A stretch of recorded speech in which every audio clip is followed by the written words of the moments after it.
करवा चौथ की व्रत कथा। एक साहूकार था जिसके 7 बेटे और एक बेटी थी।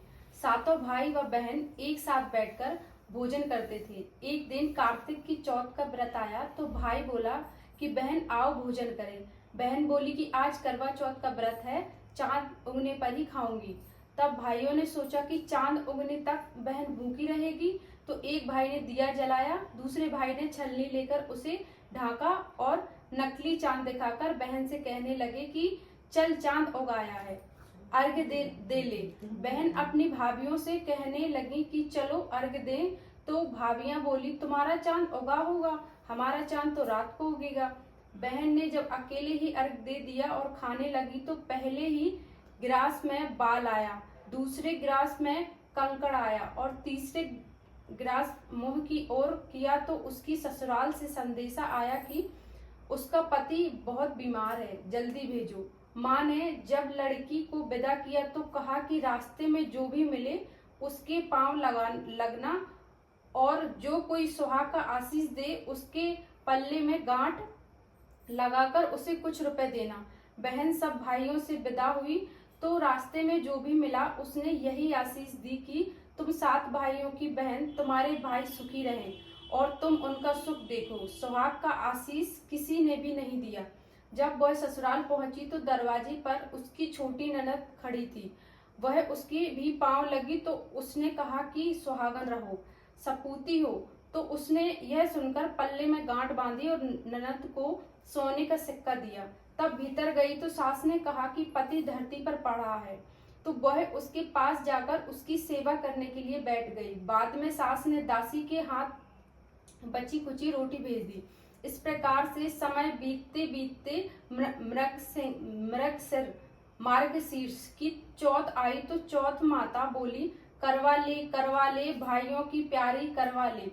लेकिन जब उसे चौथ माता नहीं दिखलाई दी तो वह बोली हे माता, आपने मुझे उजाड़ा तो आप ही मेरा उद्धार करोगी, आपको मेरा सुहाग देना पड़ेगा। तब उस चौथ माता ने बताया कि पौष की चौथ आएगी, वह मेरे से बड़ी है, उसे ही सब कहना, वही तुम्हारी सुहाग वापस देगी।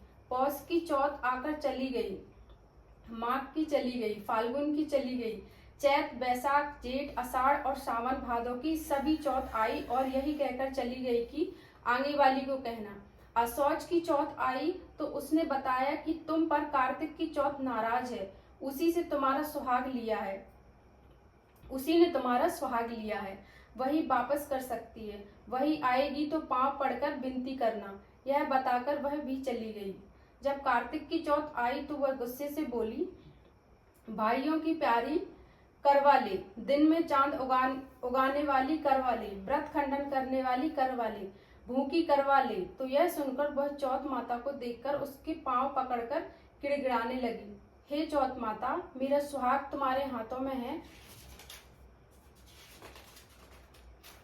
आप ही मुझे सुहागन करें। तो माता बोली पापिन हत्यारन, मेरे पांव पकड़कर क्यों बैठ गई। तब वह बोली कि जो मुझसे भूल हुई उसे क्षमा कर दो, अब भूल नहीं करूंगी। तुम चौथ माता ने प्रसन्न होकर आंखों से काजल, नाखूनों में मेहंदी और टीके में से रोली लेकर छोटी उंगली से उसके आदमी पर छिड़का दिया तो वह उठकर बैठ गया। बोला कि आज मैं बहुत सोया। वह बोली क्यों सोए, मुझे तो 12 महीने हो गए, अब जाकर चौथ माता ने मेरा सुहाग लौटाया। तब उसने कहा कि जल्दी से माता का पूजन करो।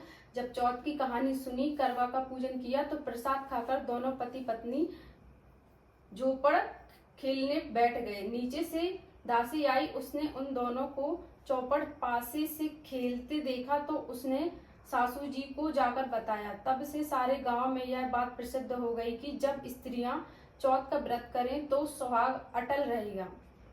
जिस तरह से साहूकार की बेटी का सुहाग दिया, उसी तरह चौथ माता सबको सुहागन रखे। यही करवा चौथ के उपवास की सनातन महिमा है। जय करवा माता।